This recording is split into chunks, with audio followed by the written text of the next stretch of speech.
달러의 가치가 너무 형편없었다는 뜻으로 쓰일 만큼 최초의 미 달러화는 굉장히 보잘것없고 낮은 단계에서 시작을 했다. 그때는 이제 약달러 시대였었는데 네. 약달러를 견디다 못해서 닉슨이 그냥 충격요법으로 간 거죠. 예. 이 판에 그냥 약속 깬다. 그래서 그 가만히 보면 국제법 위반이죠. 그렇네요. 그거를 일방적으로 파기하는 그런 일도 있었는데 놀랍게도 그 이후에 달러의 가치는 오히려 더 커졌습니다. 그러니까. 근데 세계사의 한 역설이 아닐 수 없습니다. 네. 오늘은 차현진 예금보험공사 상임이사이자 우리나라를 대표하는 금융사 작가님을 모시고 금융의 역사와 미래를 함께 내다보고 있습니다. 2부에서는 어떻게 보면 화폐의 미래들에 대해서 제가 여쭤보고 싶은데요. 특히 달러의 운명은 어떻게 되는지 이런 것들을 좀 많이 여쭤보고 싶은데 저는 이미 책에서 다 기술해 주신 내용으로 알고 있습니다만 너무 재미있으니까요. 우리 애청자분들께 달러 역사 한번 짚어주세요. 많은 분들이 이제 모르시는 사실만 먼저 말씀드리면 달러는 다른 나라 화폐 단위와 달리 예. 영어로 쓸 때 소문자로 씁니다. 예. 코리아 원, 뭐 재팬 옌, 중국 위안은 다 대문자로 쓰는데 예. 달러는 소문자를 쓰는 이유가 예. 달러는 처음에 돈을 의미하는 게 아니고 물건을 일컫는 이름이었거든요. 그 독일 말로 그 독일에 아주 은이 많이 생산되는 은광 예. 요아힘스라는 데가 있었는데 거기서 나오는 은은 또 품질도 좋았대요. 예. 그래서 우리 안성맞춤 이런 식으로 예. 요아힘스 달러 하면은 요아힘스 계곡에서 나온 은이야. 은 99%야. 굉장히 좋은 뜻으로 쓰였고 당시에는 많은 나라에서 은을 돈으로 썼기 때문에 요아힘스 달러 그러면 이게 안성맞춤이야 이런 뜻으로 쓰다가 그 말이 스페인이 받아가서 신대륙에서 나오는 은을 일컫는 말이 또 돌라르라고 썼다가 예. 그게 이제 미국 건국 이전부터 썼던 것이고 미국이 그 말을 가져온 것이죠. 예. 그래서 달러는 소문자로 씁니다. 어느 나라의 돈이 아니고 은 덩어리였다라는 뜻으로 썼기 때문에 예. 지금 킹 달러라고 할 때 그 미국과 이미지가 겹쳐지는 거랑은 전혀 달리 시작을 했었다. 그렇군요. 정작 미국의 화폐만 따지면 미국은 건국 초기에 너무 가난하고 왜소한 나라였기 때문에 지금은 등치가 크지만 그때는 13개 주밖에 없었지 않습니까? 예. 그때 미국이 쓰는 돈은 또 하도 가치가 없어서 지금도 쓰고 있는 관용구 not worth a continental 하면 그때는 대륙회의가 돈을 발행을 했었는데 네. 컨티넨탈이 대륙이라는 뜻이지 예. 않습니까? 근데 대륙값도 못하는 이름과 다른 그래서 달러의 별명이 not worth a continental. 예. 그러니까 달러의 가치가 너무 형편없었다는 뜻으로 쓰일 만큼 최초의 미 달러화는 굉장히 보잘것없고 낮은 단계에서 시작을 했다. 제가 이렇게 설명을 드립니다. 네. 근데 이제 많은 분들이 의구심이 있는 게요. 지금은 달러의 세상인데 그러면 도대체 달러의 위상이 언제부터 이렇게 전 세계적인 위세를 떨치게 됐는지 그 변곡점이 언제입니까? 제가 보기에는 1900년부터 예. 1915년 사이였던 것 같아요. 예. 예. 미국이 아까 말씀드린 대로 처음에는 금융 후진국이었고 예. 경제만 보더라도 산업국가가 아닌 농업국가에 가까웠었던 미국 최초의 수출품이 담배하고 변화 아닙니까? 예. 그거일 정도로 농업국가였었고요. 오죽 달러화 못 믿었고 미심쩍었으면 미국 정부는 세계에서 거의 유일하게 예. 지금도 달러화에 In God we trust란 말을 쓰지 않습니까? 예. 우리는 무슨 이 의미인가요? 돈의 가치를 믿는다. 아. 얼마나 안 믿어줬으면 하나님한테 맹세한다는 뜻으로 야. 그게 이제 그래서 나온 말이 그린백이고 그렇군요. 예. 그 정도로 달러의 가치는 남북 전쟁이 끝난 20세기 초반까지도 형편없었다가 1900년에 오랜 논란 끝에 미국이 중대한 결심을 합니다. 예. 우리도 영국을 좇아서 금본위 제도를 하겠다. 달러화의 가치를 금에 연동시킬 테니 유럽 사람들이요. 제발 우리 돈의 가치를 믿어달라 하는 선언을 하고 그 무렵에 영국은 또 거꾸로 꼬꾸라집니다. 예. 보호 전쟁을 치르면서 지금 남아프리카 공화국 저 밑에 네. 금이 많은 나는 지역 있었잖아요. 예. 거기서 금광을 둘러싸고 네덜란드하고 영국이 한 2년 정도 분쟁을 이루는 바람에 보호 전쟁 때문에 남아연방 그 항구에 금 수출이 중단이 됩니다. 그때 유럽의 다른 나라가 보기에 영국으로 금이 계속 유입이 안 되면 파운드화도 위험해지겠네 예. 해서 유럽 금융인들이 뉴욕 맨하탄에 가서 채권을 발행하기 시작합니다. 예. 그래서 1900년이 아주 기가 막히게 이게 아다리라고 해도 되나? 예.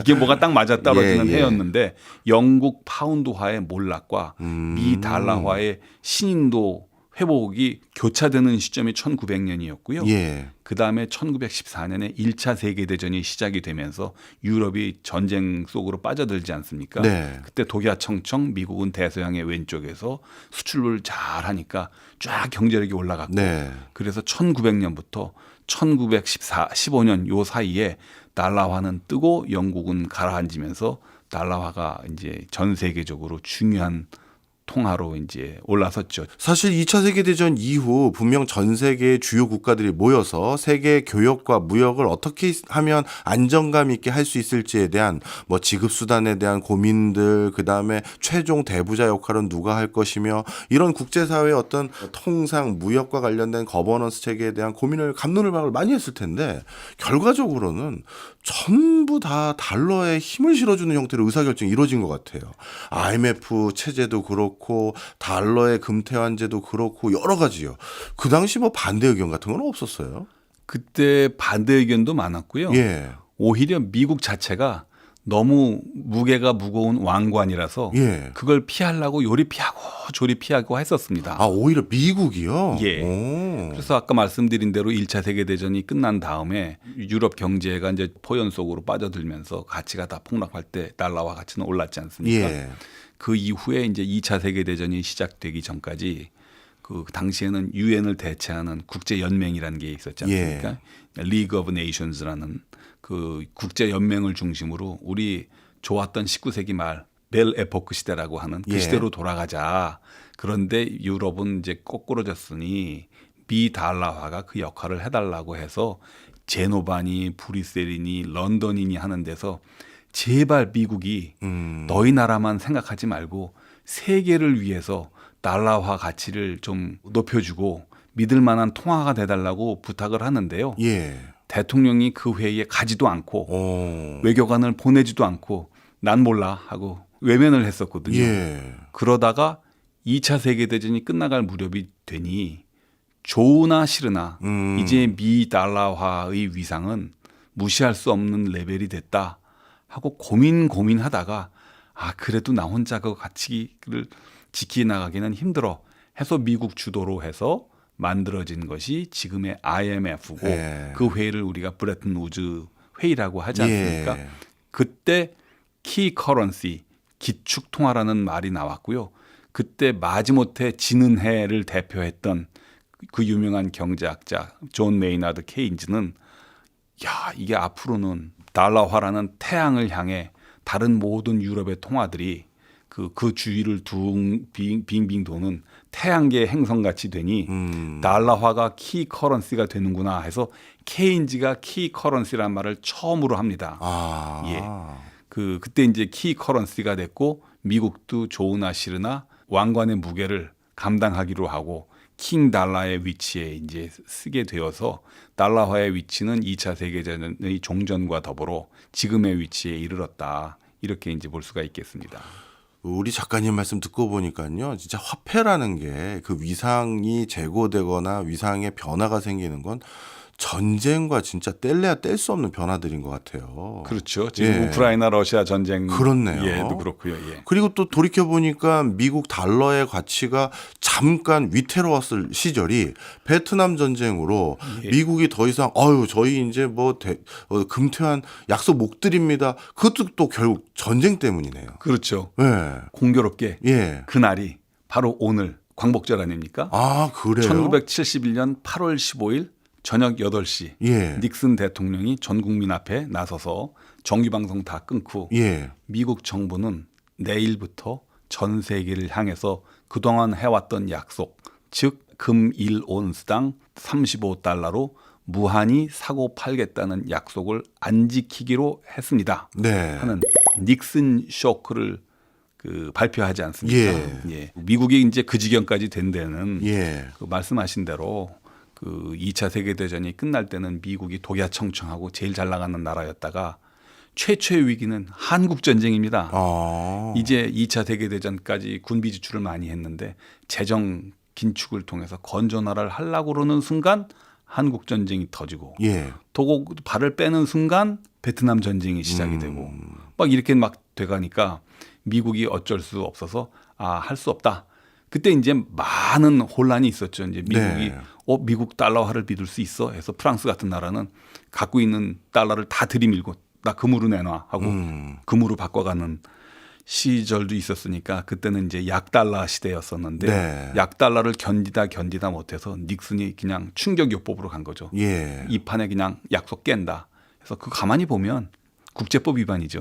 그렇네요. 44개국이 모여서 만들었던 국제법인데 그거를 일방적으로 파기하는 그런 일도 있었는데 놀랍게도 그 이후에 달러의 가치는 오히려 더 커졌습니다. 그러니까요. 그 세계사의 한 역설이 아닐 수 없습니다. 네. 제가 이제 의구심을 갖는 게요. 지금은 미국이 달러라는 기축통화를 가지고 있는 것으로 인해서 얻게 되는 이익이 정말 너무나도 많은데 그러면 처음에는 그런 이익을 계속 프리미엄을 누리게 될지는 아예 학자들이라든가 행정가들이 몰라서 왜 자꾸 저한테 부탁하세요 그랬는지가 궁금하고 지금은 입장이 바뀌어서 이 달러를 우리가 움켜쥐고 있으니 이런 권세를 누리는구나. 그럼 어떻게든 이걸 안 뺏기려고 악착같이 노력하고 있는지 그게 궁금해요. 예, 처음에도 물론 견제 장치는 있었죠. 예. 처음에 브레튼 우즈 체제가 시작했을 때 1온스당 35달러의 약속을 미국이 모든 나라를 상대로 해서 지켜나가면 달러화를 찍는데 한계가 있지 않습니까? 예. 금이 많이 늘어나지 않으면 달러화도 많이 늘어날 수 없으니까. 그래서 미국이 통제가 될 것이라고 믿었는데 네. 미국이 이제 그 약속을 안 지킨 것이고요. 예. 그러면 다른 나라가 그 역할을 해야 되는데 나 미국이 샘나서 안 되겠어. 내가 그 역할을 해야 되겠어. 해야 되는데 예. 그러려면 또 자신이 지켜야 될 다른 약속들 통화가치 안정이 있지 않습니까? 그거에 대한 자신감은 없고 그러니까 예.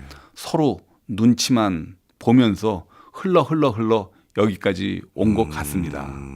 그래도 91년인가요? 92년도에 유럽에서 전격적으로 우리는 유로화 쓰겠습니다라고 하면서 그런 시도를 한 거는 뭔가 달러를 견제하거나 아니면 우리도 달러와 같은 역할을 일부 좀 나눠 갖자 이런 의도도 들어 있었던 거예요? 그렇죠. 예, 그 이제 최적 통화 이론에 따라서 어느 정도 등치가 돼야지 그 화폐 경제가 잘 돌아가고 예. 가치가 지켜진다고 해서 이 지금 유로화의 등장은 이론적으로는 어떻게 볼 수 있느냐 하면 그 다시 브레튼 우즈 체제로 돌아가서 네. 유로 내에서 프랑스, 독일, 스페인, 이탈리아 같은 나라들이 우리끼리는 고정 환율 제도를 하자는 그 영내의 고정 환율 제도에 대한 약속이었고요. 예. 미국을 대항해서는 그 우리 유로화도 미국과 같은 더 키 커런시에서 키 커런시즈 예. 기축 통화가 하나가 아니고 여러 개가 있다는 것을 웅변적으로 보여주려고 이제 시도했던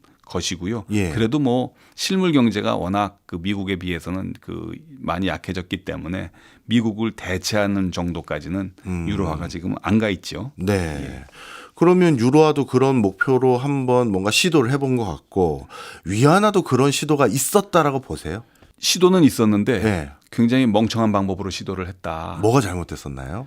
중국은 명실상부한 그 외환보유고 세계 1위 아닙니까? 예. 언제부터? 2000년 전부터 예. 비단 팔고 그때부터. 그득 팔고 오죽 도자기를 많이 팔았으면 차이나입니까? 나라 이름이 차이나 아니겠습니까? 그렇죠. 예.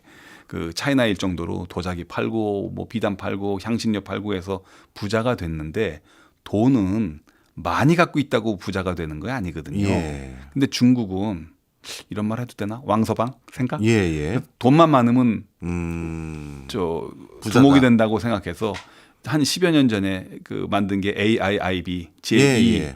아시아은행 있지 않습니까? 예. 그걸로 1대1로 정책을 피면서 못 사는 나라들한테 폼 잡겠다 그런 시도를 했었는데 네. 그거는 잘 아시는 것처럼 한계가 있고 실패를 한 것이고요. 예. 중국이 좀 더 품이 있고 머리를 썼었다면 국제 통화 질서 자체를 바꿔야 되는데 질서를 바꿀 생각은 아니고 내가 갖고 있는 구매력 예. 이걸 갖고 세상을 움직이겠다 하는 데서는 좀 한계가 있었고요.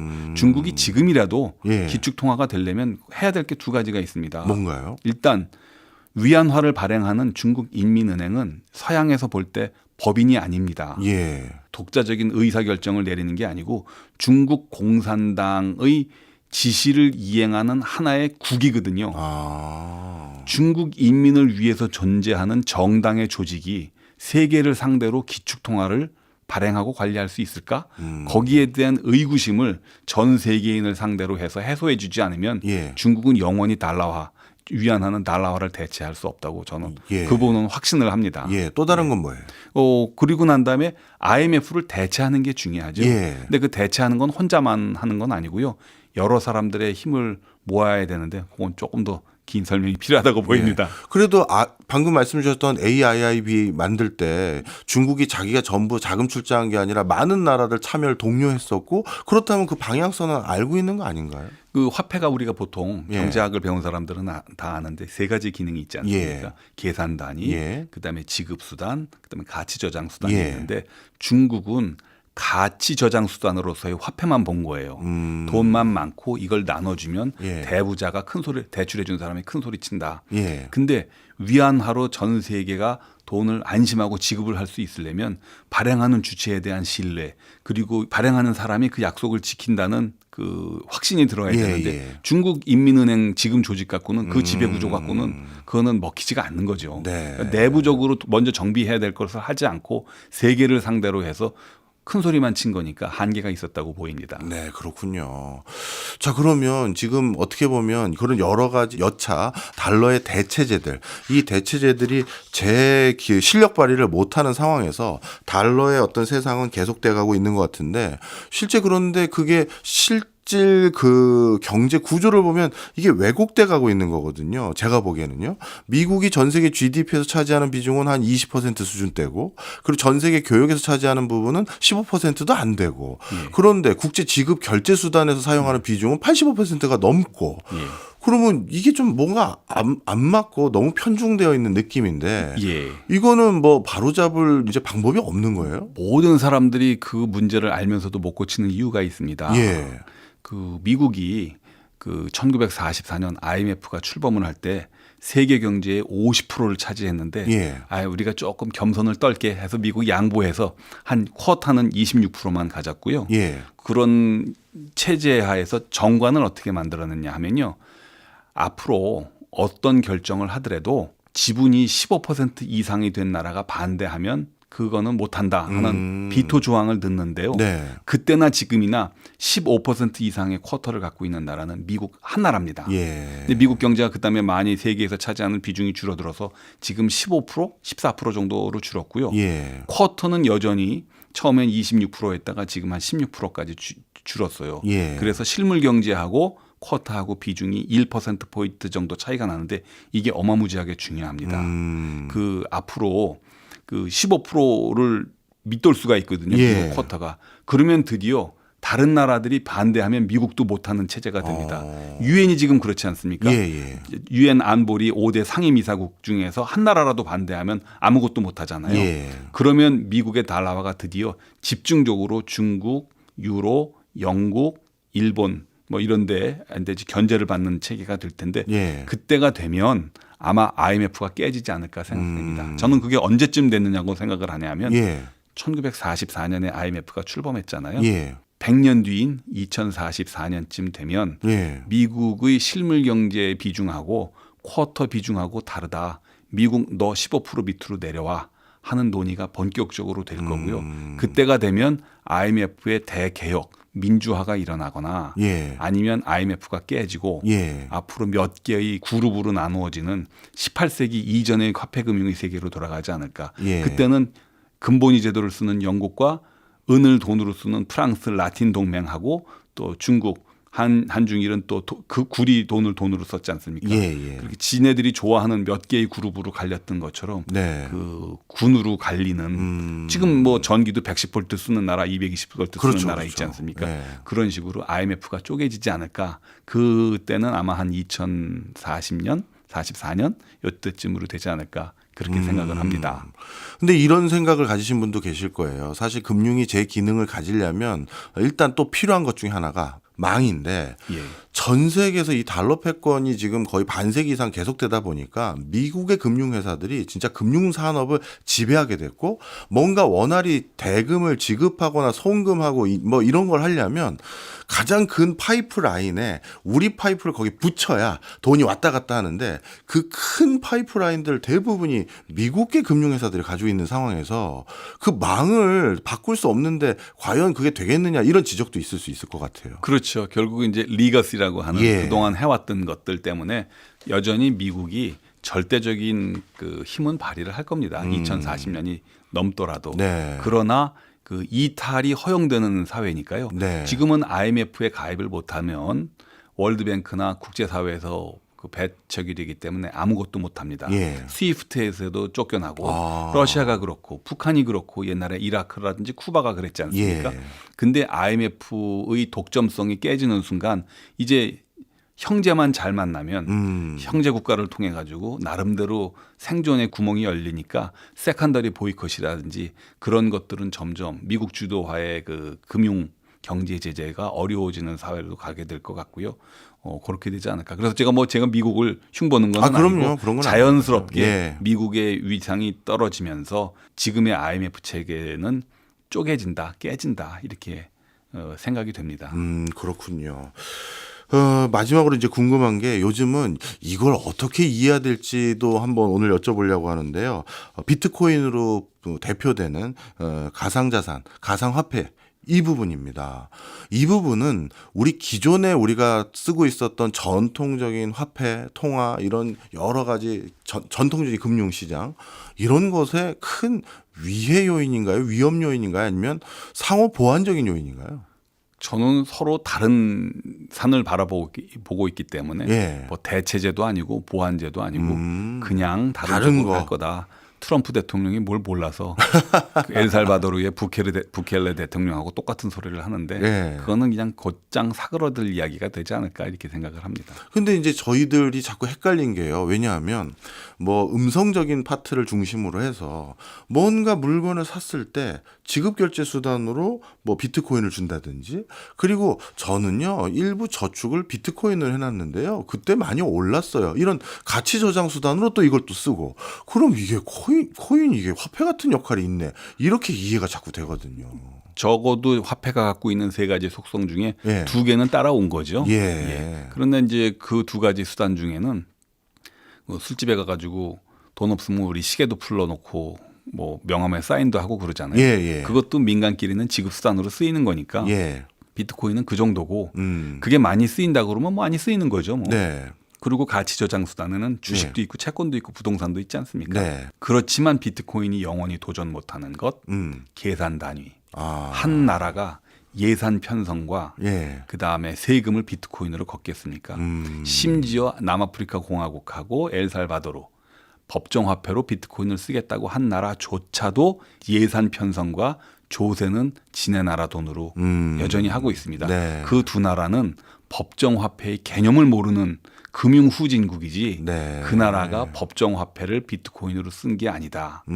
심지어 대통령이 한 말을 대통령 스스로 이해를 못하고 있다. 그렇게 이해해야 될 것 같습니다. 네, 무슨 말씀인지 좀 이해가 됐습니다.